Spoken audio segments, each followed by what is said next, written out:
Zebra operation in Bali-NTB begins. Here are 14 violations that will be ticketed. And rumors about euthanizing stray dogs, false. Stay tuned for details on these and other stories.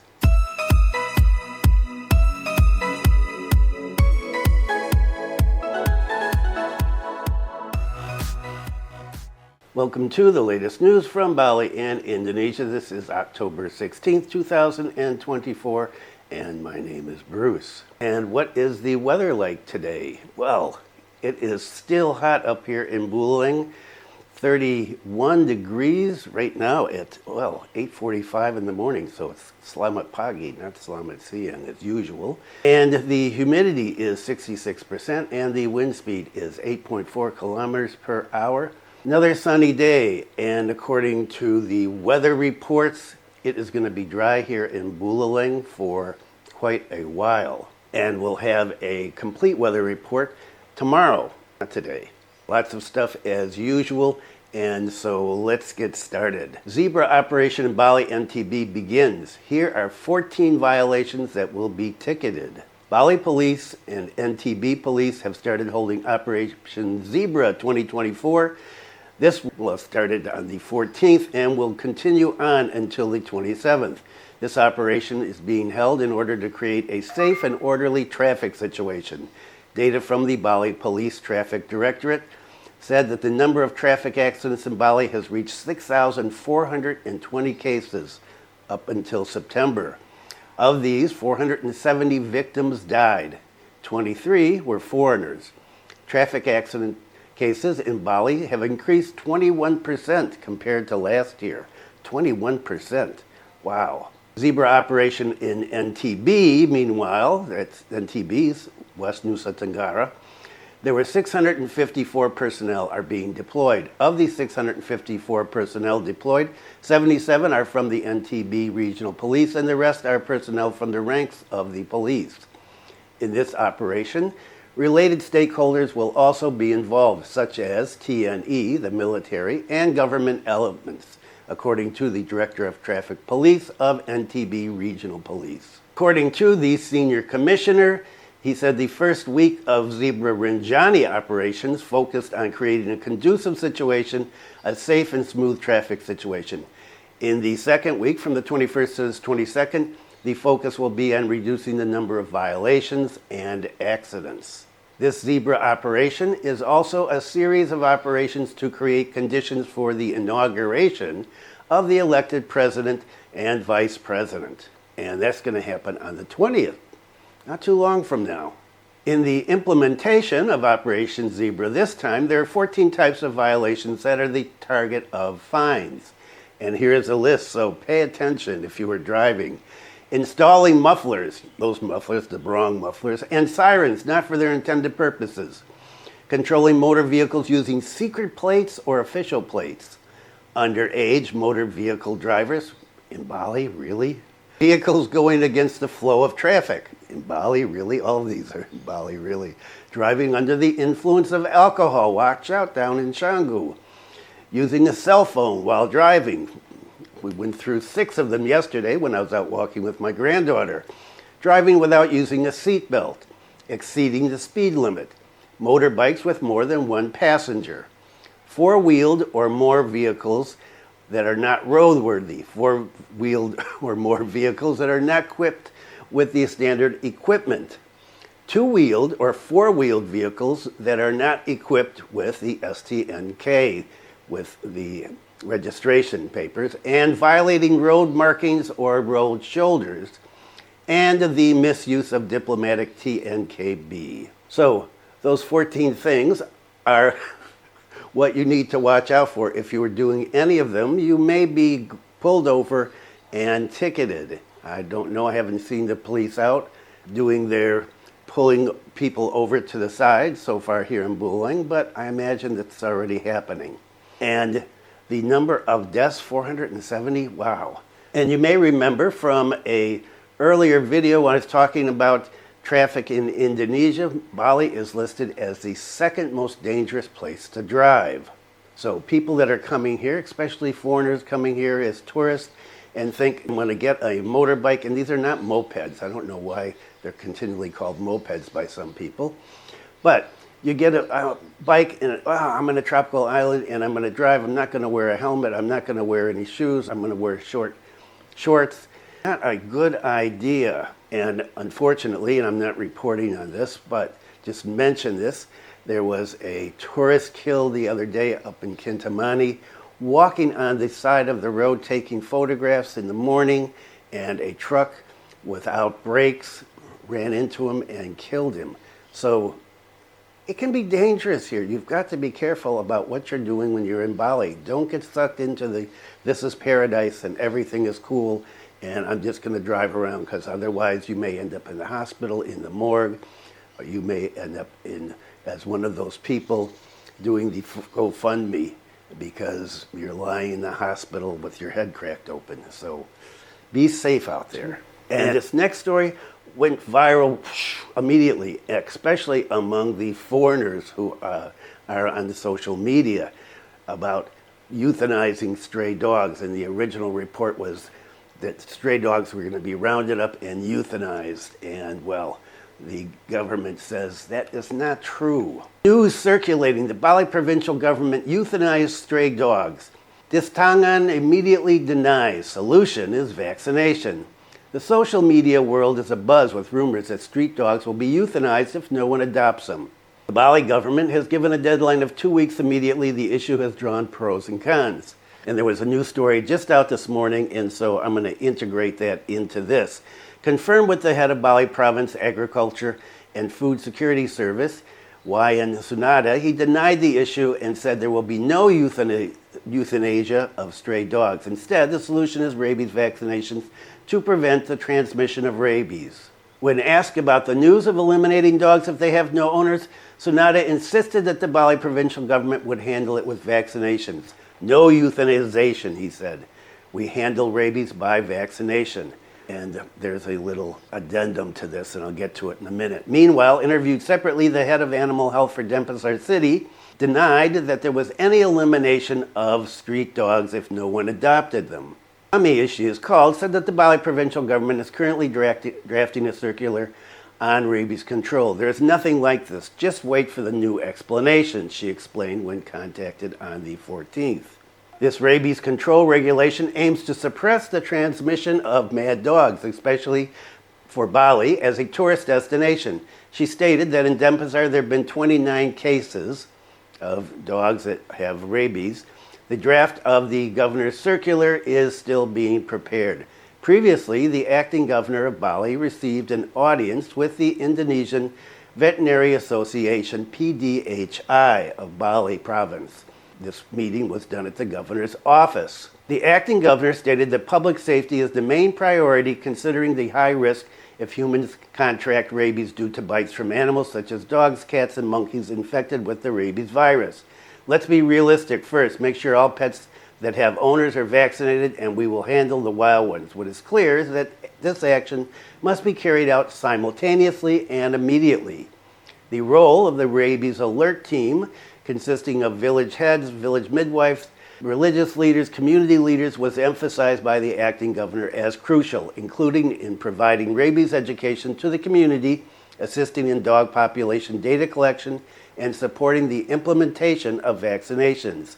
These friends are our front line in the village, and we must fully support them, he said. Meanwhile, according to the report of the Bali Province Agriculture and Food Security Service, the coverage of rabies vaccinations in Bali Province until September 24 is 70%, 70.38% of the dog population of Bali of more than 600,000. Meanwhile, there are 405 posts spread throughout Bali and are supported by more than 600,000 vaccines from APBD, Central Assistance, and assistance from the Australian government. And according to a story that just came out this morning, they said dogs that seem to have the rabies virus will be captured and put in quarantine for 2 weeks. If it's proven that they do have the rabies virus, they will be eliminated. Other dogs will not. So if you have a dog, I wouldn't let it wander around the street. Make sure it's got a collar, make sure it's vaccinated, and proof that you've got vaccination. But No, there's not going to be widespread euthanization of stray dogs. People need to keep control of their pets. But don't fear. And this is one of the problems with social media. These things come out and they immediately get blown out of proportion. Lots of misinformation. And so this is the latest information as of this morning, 15 minutes ago, when I read the latest post and a story on history and cultural heritage. The Jakarta provincial government has declared 305 cultural heritage sites over the past 4 years. These include 20 cultural heritage objects, 253 buildings, 28 structures, 2 sites, and 2 areas, according to the head of the Jakarta Cultural Office. The increasing number of objects designated as cultural heritage reflects the Jakarta provincial government's efforts to preserve the nation's tangible cultural heritage, particularly in the Jakarta area, he said. He added that there are 109 cultural heritage sites in Central Java, 18 in North Java, 129 in West Java, 14 in South Java, 31 in East Jakarta, and 4 in the Seribu Islands. He noted that the Jakarta Cultural Office has consistently assigned cultural heritage status to historical objects since the establishment of the Cultural Heritage Expert Team in 2014. According to him, an object must meet specific criteria to be designated as cultural heritage. It has to be at least 50 years old, I guess that includes me, represent a period from at least 50 years ago, hold special significance in science and culture, and embody values that strengthen the nation's character. From 2022 to 2024, the office designated 18 cultural heritage sites, including 12 buildings and 6 structures, such as the former mansion of the First Lady Fatmawati, the first wife of Indonesia's first president, Sukarno.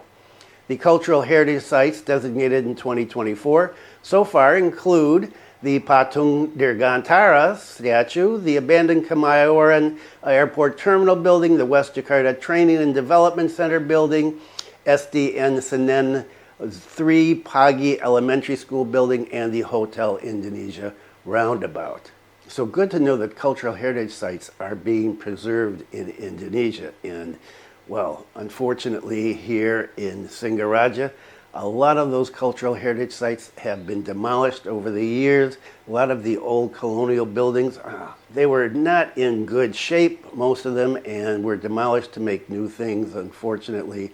And that includes down here at the harbor, where the old warehouse buildings were demolished years ago. And, well, some new stuff is there, and the harbor is nice, and it's a place for people to get together, especially on the weekends.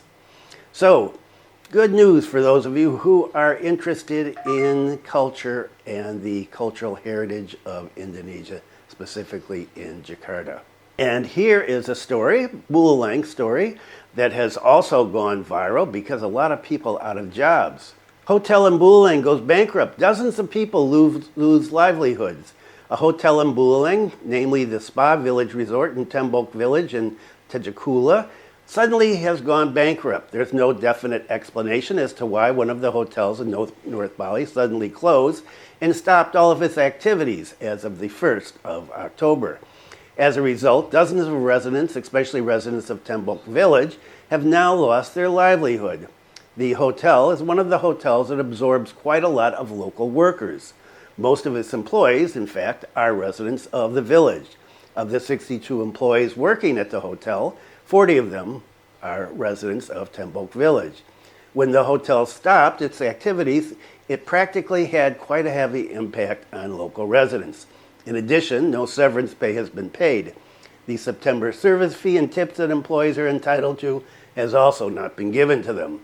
The employees are now demanding clarity regarding their fate after the hotel closed.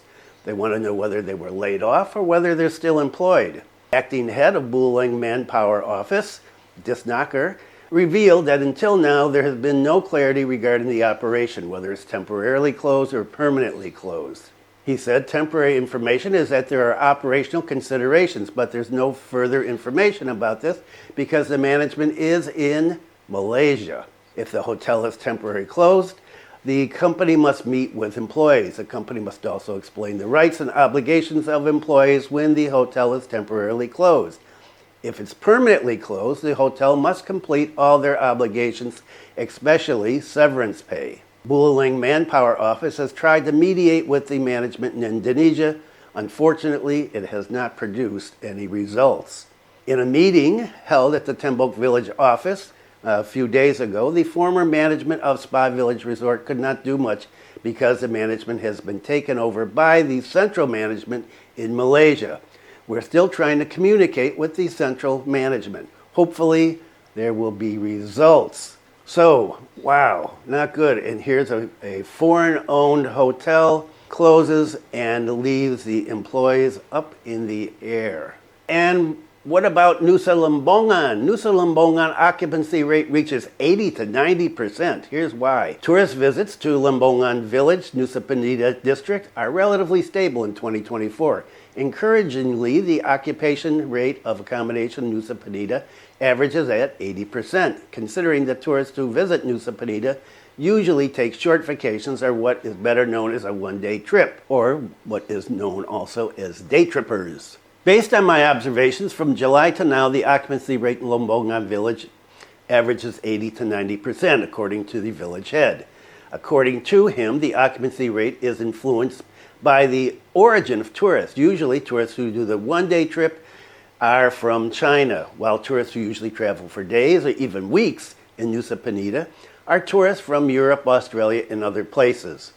Now, tourist visits in Nusa Penida are dominated by tourists from Australia, of course. According to him, European tourists are very sensitive to environmental issues.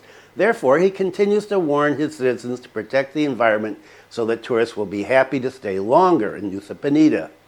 In addition, it's hoped that the government can pay more attention to Nusa Penida's infrastructure. As a tourist destination, Nusa Penida should have public facilities such as good roads so that tourists are comfortable when traveling. If Europe is very sensitive to nature, if it's dirty, they don't want to come. A lot of nature is dirty. Furthermore, with the increase in occupancy, it has an impact on the increase in room rates. So it has an impact on the welfare of the community, especially when there is the Nusa Penida Festival.